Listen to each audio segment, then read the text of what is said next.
Good afternoon. I am Jo Flick with the Montana State Library. I'm hosting our website chat today with Jennie Stapp, our state librarian. And I just want to remind everyone that we do record all of these. Oops, sorry, go back a bit.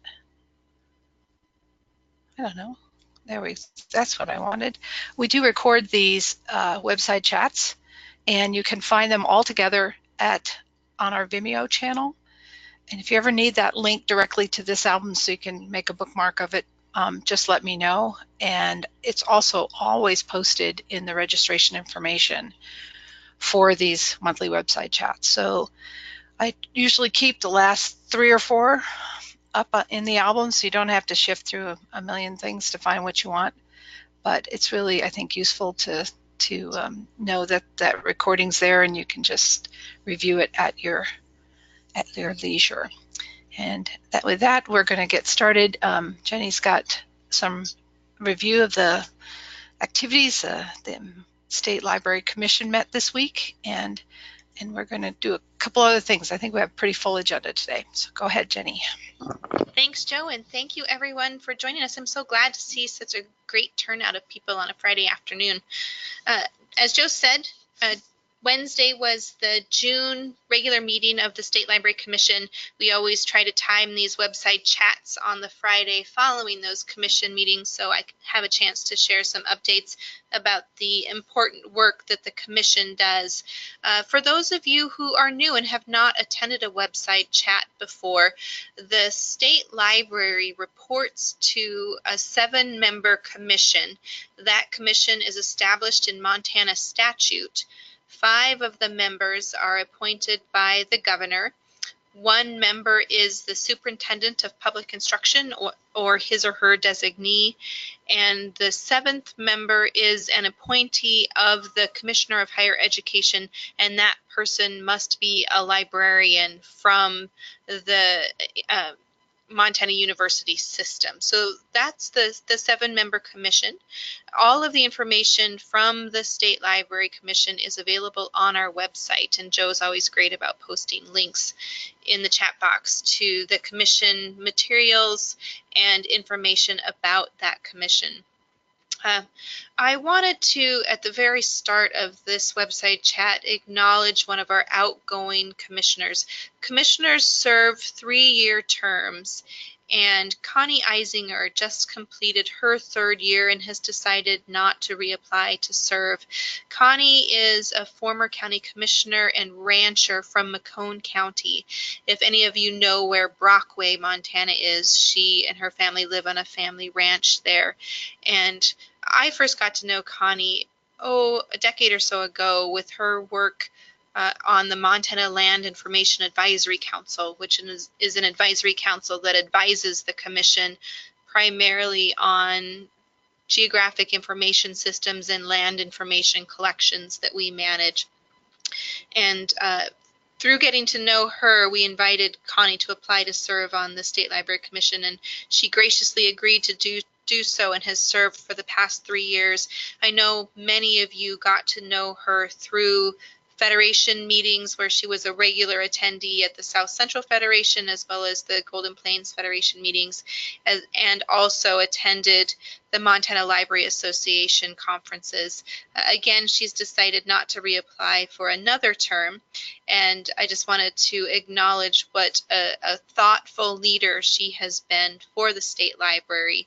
She's someone who carefully considers the needs of the library community and the needs of the communities we serve in providing to us information that was always just really well thought out. She asks great questions, and I just want to acknowledge how much I will personally miss her and her leadership. If you have a chance to see Connie in the future, please do send her your thanks as well. Just going through a few highlights from this week's commission agenda. The June meeting is the regular meeting where the commission adopts our Federation plans of service. Again, for those of you who might not be familiar with Montana's library federations, there are 6 federations in the state. broken up in geographic regions. And those federations, too, are established in Montana statute. They receive grant funding through the State Library Commission.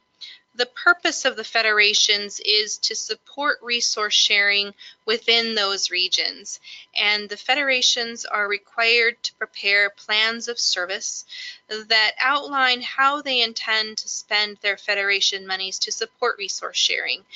Most federations use them to support professional development of the librarians in their federations, to support technology acquisition, as well as other kinds of support for different statewide projects like the Montana Shared Catalog, Montana Library to Go, supporting book club kits that can be shared, and those kinds of projects.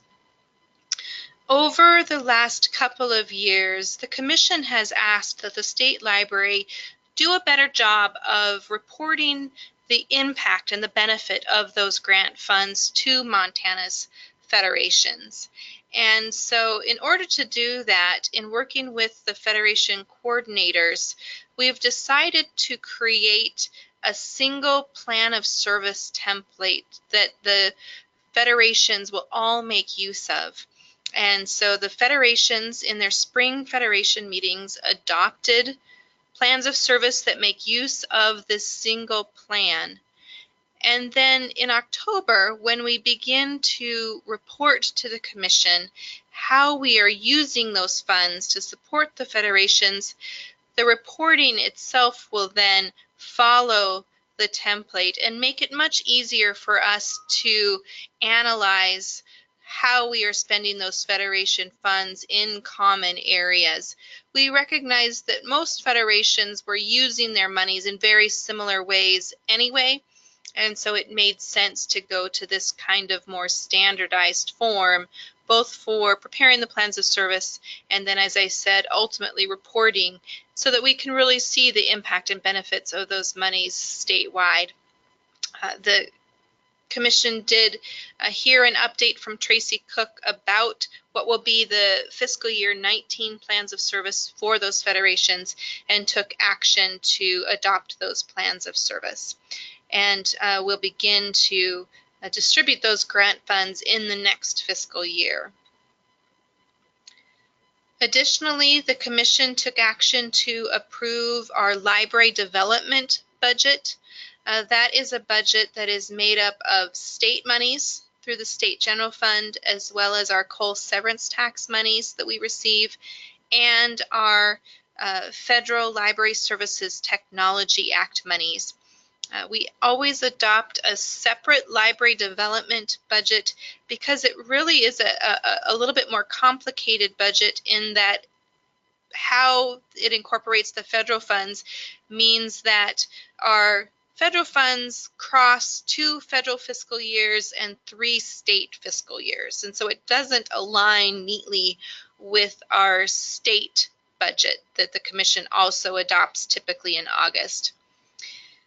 Coupled with those complexities is the fact that the feds very rarely pass a budget on time, and most of you are very familiar with the continuing resolutions that Congress has passed over and over and over, and the omnibus budgets that get passed as early as February and as late as May some years. So our Commission can't take action to adopt a budget using those monies until we have our formal award after Congress acts. And Congress passed an omnibus budget for our FY18 LSTA monies at the very end of March. And then our Network Advisory Council met in early May to make budget recommendations that were incorporated into the budget that was shared with the Commission in June. So with that action, we now have the authority to begin to spend our FY18 Library Services Technology Act funds to support library development. We use that to support, of course, our statewide consulting services, our training work. Funding goes to support the Montana Shared Catalog, Montana Library to Go, our lifelong learning efforts, and so forth. I mentioned that that budget also includes our coal severance tax monies as well as our state monies. This year, for the first time in a long time, the Network Advisory Council recommended a budget to the State Library Commission that leaves a balance of about $50,000 for us to consider for future projects and programs. We used to have enough money where there was a sort of a continual remaining amount, and we would use those monies to pilot new initiatives, to try and test kind of new things. Of late, the budget's been pretty tight, and we haven't had a lot of flexibility. So this is the first year in some time that we've had a little bit of flexibility, and the Network Advisory Council has asked for a little more time to think about how we might make the best use of those monies. And so the Commission granted that request. And so the Network Advisory Council will be talking about those added monies at their August retreat, which is scheduled for August 14th. Let me just jump in here that the Network Advisory Committee meeting, like the Commission meeting, is online, and so you have the capacity to attend those meetings. You don't have to travel to Helena to kind of tune into them. Thanks, Joe. Absolutely, anybody's welcome to attend. A couple of other updates. One other Commission action that they took was to authorize us to spend some money for the State Library Trust to celebrate our Talking Book Library. 2018 marks the 50th anniversary of the Montana State Library's Talking Book Library services. It was in 1968 that the state library's statutes were updated to include the statutory requirement to provide talking book library services. And so we're thrilled to be able to spend some time celebrating that program in 2018. It's a remarkable program. I know many of you are familiar with its work to support those who can't read traditional print materials, Montanans who have blindness or low vision or other kinds of physical or reading disabilities are eligible to receive audio recordings through the Talking Book Library for popular materials, as well as materials that we record here in the Montana State Library. We have a couple of recording booths where we record Montana titles and information about Montana that's important for everyone. For example, a couple of years ago, we celebrated the recording of the Montana Constitution. We will annually record the Montana voter pamphlet so that people have access to the voter pamphlet. We have the Montana driver's manual. We record a number of Montana periodicals, including Montana Outdoors and Montana, the Magazine of Western History. So again, just a tremendous service for those qualifying patrons, and we're thrilled to celebrate their 50th anniversary. And finally, I wanted to mention that June is also the meeting where we talk about the work that was accomplished and plans for our next fiscal year, since it's the last meeting of the fiscal year. If you're familiar with the State Library's strategic framework, we operate under 3 strategic priorities: fostering partnerships, securing sufficient and sustainable funding, and creating a useful information infrastructure. And then our program managers all met with the Commission to talk about the work that's been accomplished and the work that's ongoing. Of course, this year, much of the talk was about how we managed to get through some of the very difficult budget cuts that took up much of our time and caused us to really focus on just some of those day-to-day tasks. But I think we're all optimistic that we've hopefully weathered the worst of it, and that we're now in a position where some of you have heard me say I think we've found some new normals. We're figuring out where we need some additional help, and hopefully we'll be able to start tackling some of the projects that have been backburnered over the course of this last year. The Commission is going to be considering, I think, one minor update to our strategic framework later this year. It was felt that the strategic framework doesn't adequately encompass a lot of the consulting and professional development work that our staff at the State Library leads, including the training work as well as the library consulting and the GIS coordination work that we do. And so that's one thing that the State Library Commission is going to consider in a future commission meeting. Similar work that we want to continue includes continuing our efforts to support data-driven planning. You've heard us talk for almost 2 years now about trying to be much more deliberate in planning for and documenting the inputs and outputs of our projects that we work on, and most importantly, the outcomes and the impacts of the work that we do. That requires a great deal of thought in the planning, and also the ability to really capture data that helps us measure inputs, outputs, outcomes, and impacts. We don't have a great framework right now to help us do that. And it's been on the Commission's work plan to help us think more deliberately about how to approach questions of reporting to make sure that we're sharing that data in a way that's useful for staff and managers, as well as the Commission and the community that we serve, as well as planning for the systems that allow us to adequately collect that data so that we can effectively report. So that's a project that we're going to undertake here in the next few weeks, and I'm really excited to get that work off the ground. I think most of you are aware that also on our work plan is a public awareness campaign. We've entered into contract with Bannock Communications out of Great Falls, and they are currently, I think it's fair to say, they are in awe of the work that goes on in the Montana library community. And so they are winnowing down from the many, many successes and impacts that library have to those priorities that they really want to showcase and highlight in a public awareness campaign. So I wanted to let you all know that you should be receiving in the very near future, I think next week, a survey via Wired Montana. The survey is a SurveyMonkey survey that will ask you some questions to help Bannock prioritize and understand what kinds of services you think are most important to your library and to your community, that will then help Bannock inform the messaging that will go on in this public awareness campaign.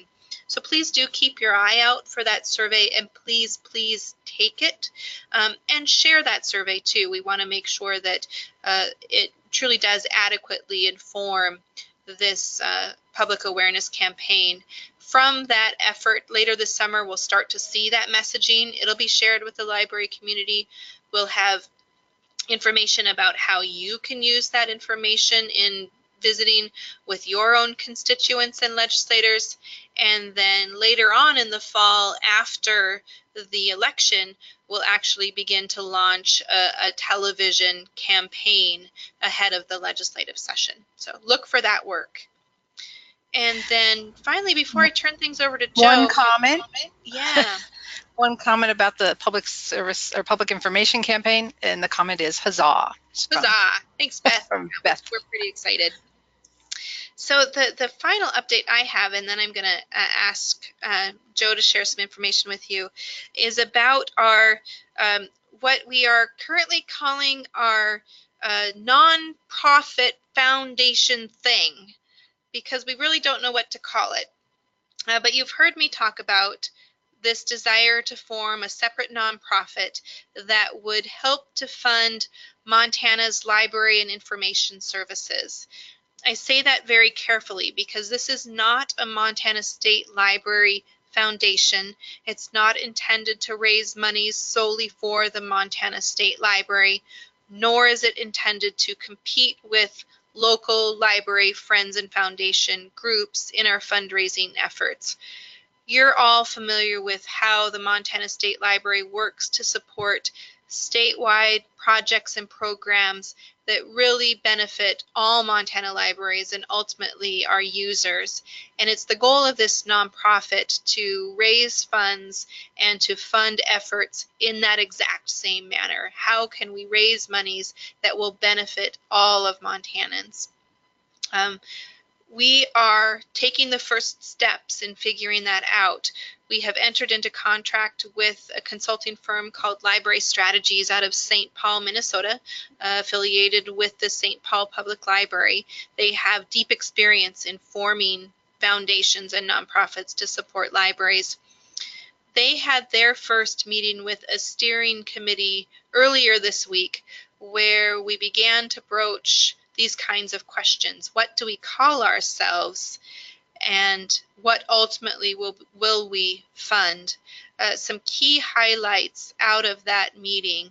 And first, I want to say that the steering committee, it includes some representation from the library community, but it's largely made up of people external to the library community who have experience working with foundations and or who have connections with people who might be interested in helping us fundraise. So we talked at length about what to call this organization, and we didn't hit upon anything brilliant. So I think we might have to work with some marketers at Library Strategies to help us figure it out. We talked a lot about the case or cases for this nonprofit. It's not going to be about funding individual libraries, individual library needs. It's about funding things larger than that we all care about, like workforce and development, libraries' roles in supporting democratic values, libraries' roles in supporting early literacy efforts, and so forth. Those are the kinds of cases that we began to brainstorm with the idea that they would then inform how this nonprofit might go about targeting future funders for this effort.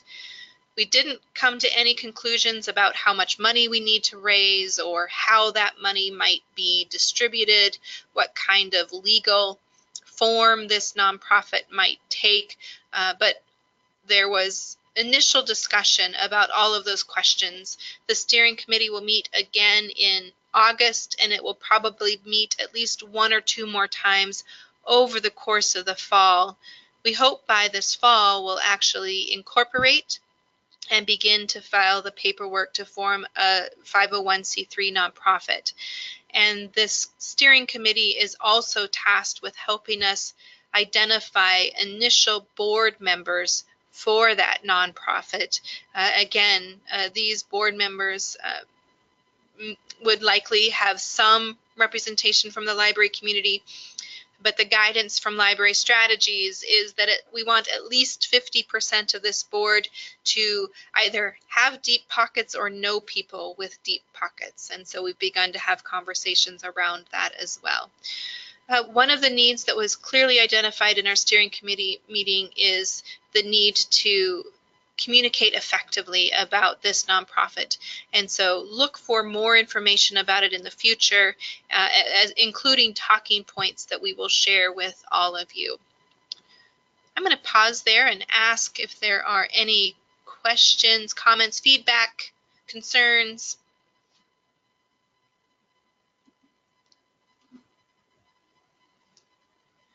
Okay. Anyone who wants to speak, I'd be happy to unmute your microphone as well. Just let me know in the chat box, or you can use the raise your hand function in the attendees pane of GoToTraining.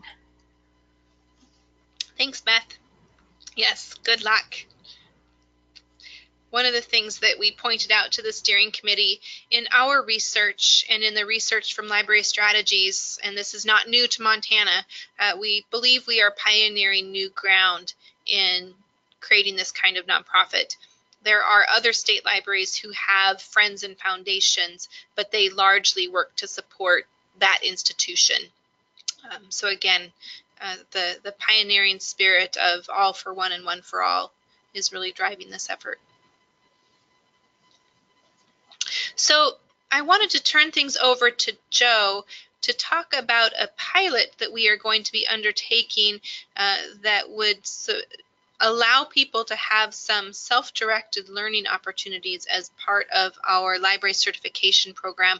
She shared a great presentation with the State Library Commission on Wednesday, and I wanted her to be able to share that information with you as well. So thank you, Joe. Thanks, Jenny. Let me get to my next slide here. So, for lack of a better term, maybe we'll come up with something snazzier.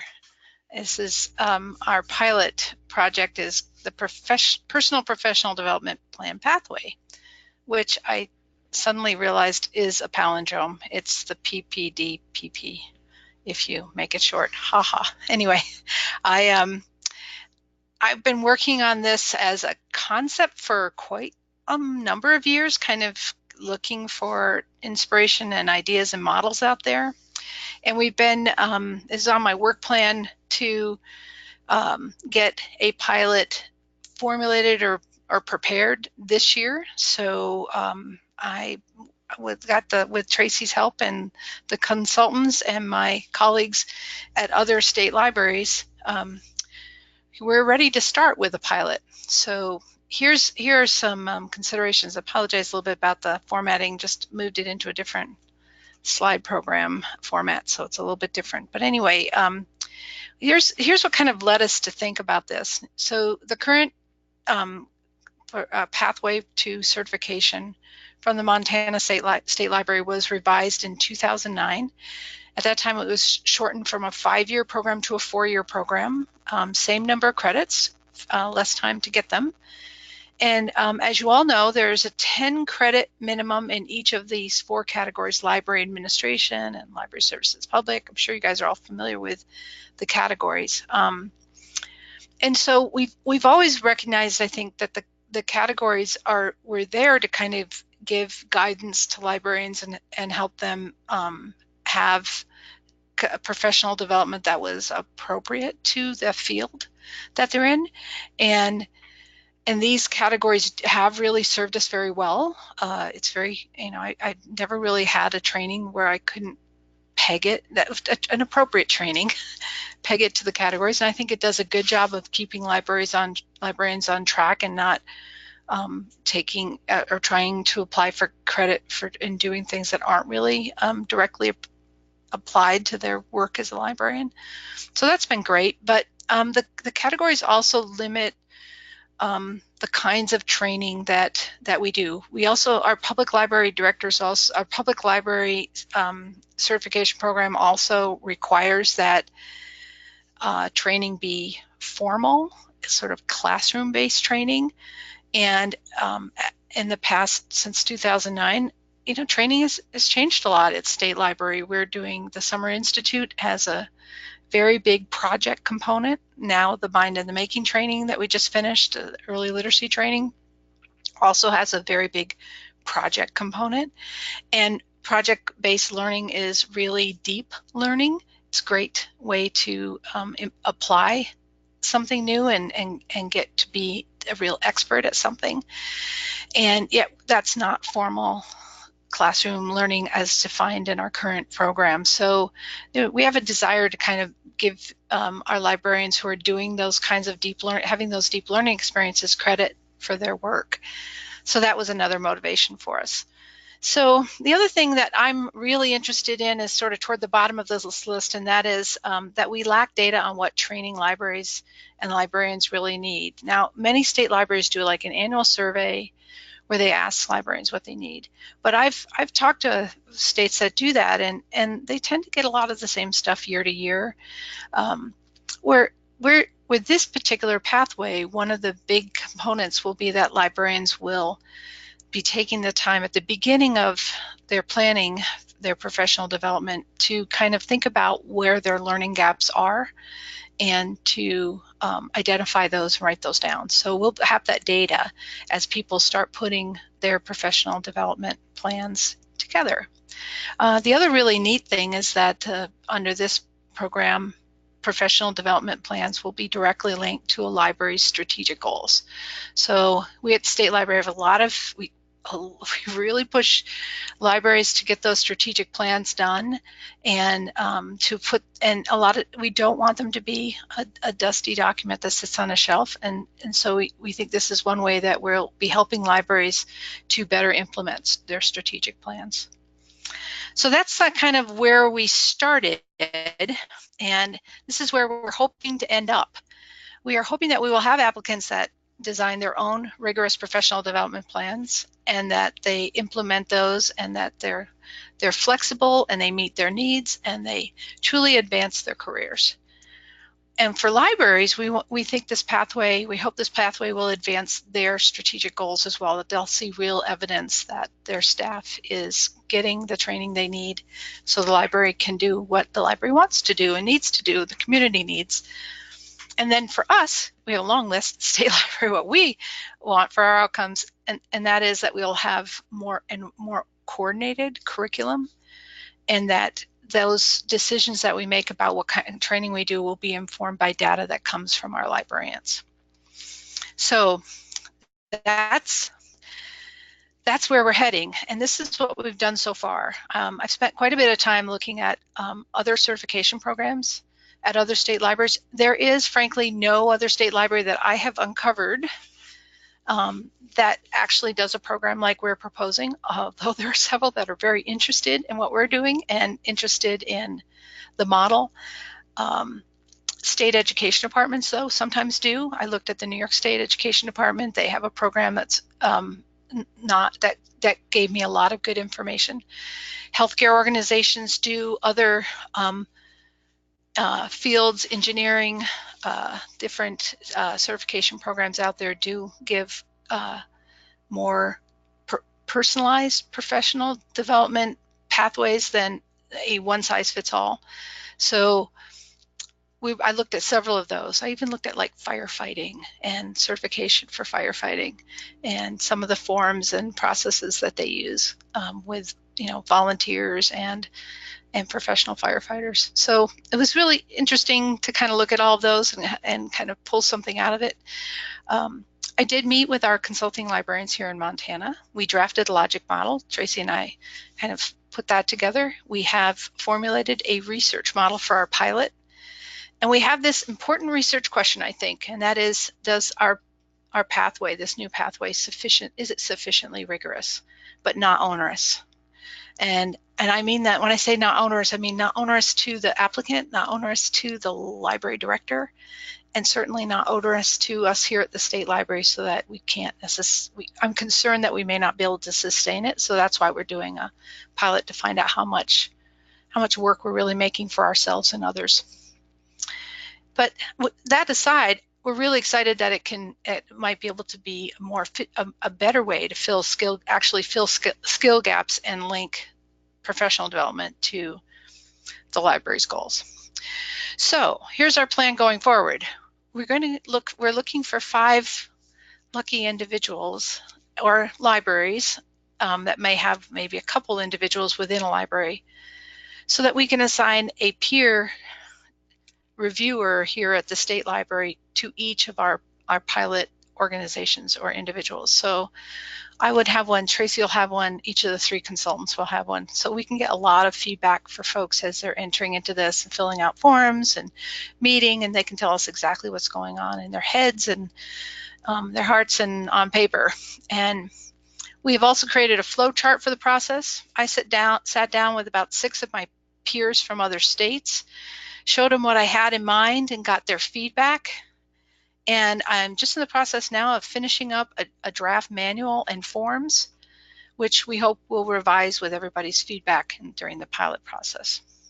I'll tell you one more thing about the pilot, and that is anyone who starts the pilot, even if we decide at the state library we're not ready to go forward yet, they'll be able to finish. So those 5 people get to continue, and we are committed to letting them complete their certification program under this new pathway, no matter what. So here's I should have put this into the materials, but I didn't, but I will be sharing it with you all. This is the flow chart. It's a little bit small on your screen, I'm sure, but basically the deal is that you sit down with your supervisor and you look at your strategic goals for your library, and a person says, here's the things that I'm planning to do to help us meet those strategic goals, and these are the things I need to learn. These are the skills I need to develop. And so they develop they fill out a form that says basically what areas they plan to specialize in. So that'll look different for every person, but we do have this one little caveat. If you are a first-time applicant, we are going to want you to take a Foundations of Librarianship online course, which we're going to be developing during the pilot, and that online course will have a test out option. So if you just came out of college or you know all this stuff already, you can flip right through that and get your credit for it. So that's our sort of nod to making sure that people have a foundation in the field, even if, especially for those folks who have not had any formal training. But even if you have, we want to be sure that we have that sort of in place. It won't, again, hopefully won't be onerous. It'll be fun. So they will set their own goals and priorities and they will discuss what their proposed learning activities will be. And there'll be a lot more flexibility for what a learning activity could be. It will not necessarily just be a webinar or a conference presentation, which is pretty much what it is right now, or a college class. Those are pretty much the three ways you can get credit right now. So there will be a form that they'll fill out. They'll submit it to us. They will be able to take sort of what I think of as independent study. Jennie mentioned self-directed learning, self-paced learning. And there is a form for that as well. You'll have to be reflective and think about what it is you're going to be doing, what your activities and projects will be. This will be particularly, I think, appropriate for the Summer Leadership Institute projects or people who are undertaking something new. I can think of a librarian that maybe is going to be starting up a new teen program on coding and wants to go and learn a lot about coding and develop a whole big curriculum around it that they're going to do throughout the year, and it's a huge amount of their time, and they just want to focus on that. They'll be able to get credit for taking on a project like that. So there'll be interim progress reports, at least one over the 4-year period. Still 4 years, still 60 credits. And is this going to apply? That's a good question, Nancy. We don't have a plan for this to apply to trustees right now. Currently, trustees receive 15. They get 15 credit hours in any category, and those are formal learning. And so we didn't have a plan to expand this to trustees. That might be something we could look at down the road if you think it's a good idea. So at the end, this is also really interesting. So we're looking to get a summative report where you as an applicant would say, this is what I learned, and here's how I used it, and here's how it advanced my library's goals. So we'll start to get some actual outcomes data. One of the commissioners asked me, what do we know about our certification program now? What impacts does it actually have at the library? And all of our information is actually pretty anecdotal. Wouldn't you agree, Jennie? That we do have a lot of data that certification is valuable, but as to actual direct outcomes or impacts, that's a little out of our reach right now. I agree, Joe. Absolutely. Yep. Question from Gail. What is it you need to update your strategic plan? Do you need to wait on this process if that plan's not in place? Our assumption is that some plan is in place. If you're in the process of updating your strategic plan, but you have like something from the past that I don't know. I mean, I think that's one of the nebulous things we need to figure out. That's an interesting question. Every library is supposed to have a strategic plan and update it every 3 years. But as we all know, that strategic plan could just be a one-page document. We're not defining what your strategic plan is, but we are saying that in the initial application, we're asking people to say, and where in the library strategic plan what does this address in the library strategic plan? So we're asking them to peg it. That could be a problem. So that's the sort of flow. They would submit a form. they would do the regular application, and then that gets reviewed. It also gets verified by the director, like your current credits do.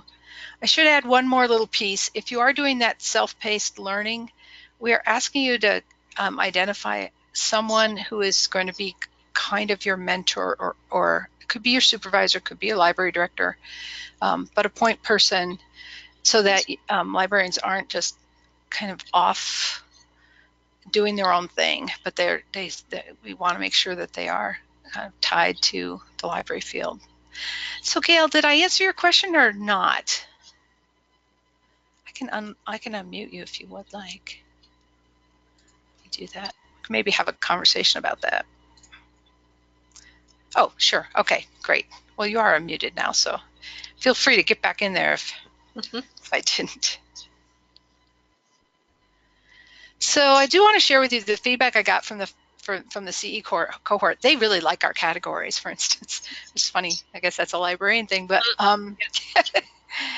they did like the foundations of librarianship concept, and they suggested that we make our sections for that course aligned to our current categories. They thought they were good, and they were the ones who suggested a test out option, which I'd already thought about, but that really kind of confirmed that we needed to do that. And they really are very concerned about us eliminating categories altogether. And so that's really given me some pause. We're going to go forward with our plan to not have any categories, but we might, I think that's something we'll be looking very hard at during the pilot.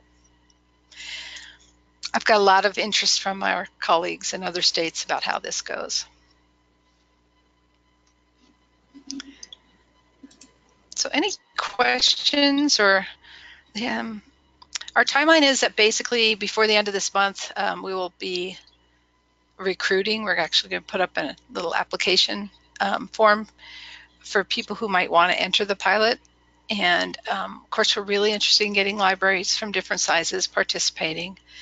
We will be eating up a little bit of your time as we touch base with you month by month to see how things are going and get your feedback and input. But the good news is that if you do the pilot, you're guaranteed to have this pathway. Or that's the only way, because we don't know for sure that we can manage it. And the other thing is, the nice thing about doing it is you would have my undying devotion.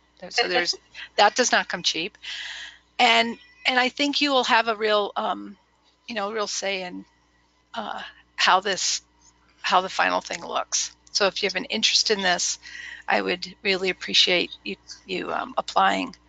If we don't get 5 applicants, I don't know what we're going to do. We hadn't thought past that. So our plan is that we think that by December we'll have enough information to decide what changes we need to make adjustments, and whether we can go forward or not. So Beth Boyson raised her hand. Yay. Great. That's about it, really. Any questions or comments or suggestions for me? Montana libraries are great about paving new paths, so I think we'll be inundated with applications. That's my prediction. That would be lovely. We've never really had trouble filling up slots for different things, no matter how much we demanded of people. I don't think this will be, onerous. Beyond your own professional development time, we're not going to be taking more than an hour or 2 of your time a month. From Jennie, let's see, I think it will be important for people to keep track of their time. Yes, it will be. So the requirements will be the library will have to have some strategic plan, long-term plan, whatever your library calls it, in place, so that you can just say, I am learning this in order to help my library achieve that. That's exactly what the way the form is lined up.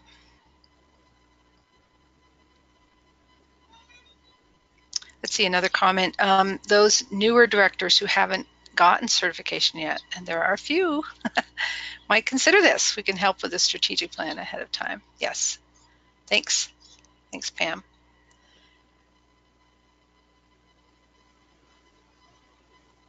I'm thinking actually of a library director who's just about to renew, and I'm going to kind of pitch this to him because that person happened to send me a note a week or so ago that they were short on. Well, it's always collection management technical services credits. It seems like that's the one, but I say maybe you should try this. You'd give us some feedback on it and see what you think. But you could get credit for reading if your self-paced study really involves a research piece, and maybe credit for working on a committee on something, which we have not given credit for in the past. So we're kind of leaving that open at this point.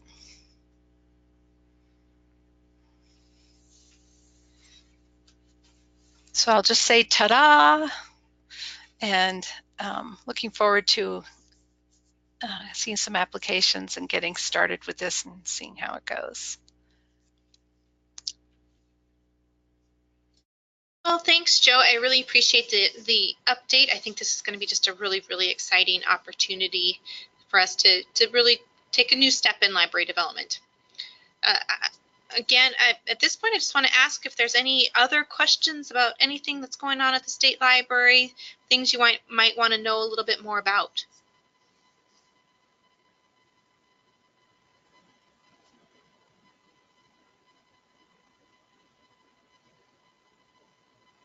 Not seeing any, so I guess end of the day, TGIF, everyone. I hope you have a lovely weekend. Come on up to Glacier. It's half marathon weekend. So thanks for joining us, everyone. Bye-bye, everybody. Thanks, Joe.